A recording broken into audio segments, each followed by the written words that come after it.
Amar discharge అయ్యి ఇంటికి వచ్చిన తర్వాత బాగి, అమర్ ఇద్దరు కూడా బెడ్రూమ్లో నిద్రపోతూ ఉంటారు. అర్ధరాత్రి పూట మనోహరి, చంబా ఇద్దరూ కూడా బాగి వాళ్ళ బెడ్రూమ్లోకి వస్తారు.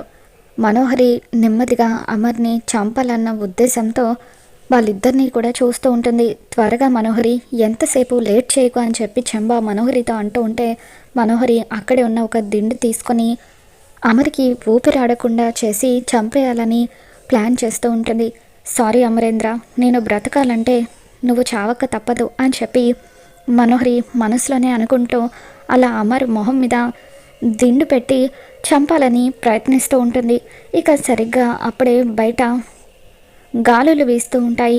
అరుంధతి ఫోటోని మనకి చూపిస్తూ ఉంటారు. గుడిలో గంటలు మోగుతూ ఉంటాయి. ఇక అలా ప్రకృతి అమర్ని కాపాడే ప్రయత్నం చేస్తూ ఉంటే ఒక్కసారిగా అమర్ కళ్ళు తెరిచి మనోహరిని చూస్తూ ఉంటాడు. ఇక అలా అమర్ కళ్ళు తెరవడంతో మనోహరి భయంతో వణికిపోతూ ఉంటుంది.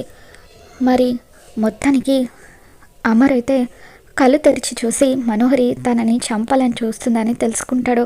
మరి రాబోతున్న ఎపిసోడ్లో ఏం జరగబోతుందో మళ్ళీ మన ఛానల్ తెలుసుకుందాం. ఈ వీడియో మీకు నచ్చినట్లయితే తప్పకుండా లైక్ చేయండి.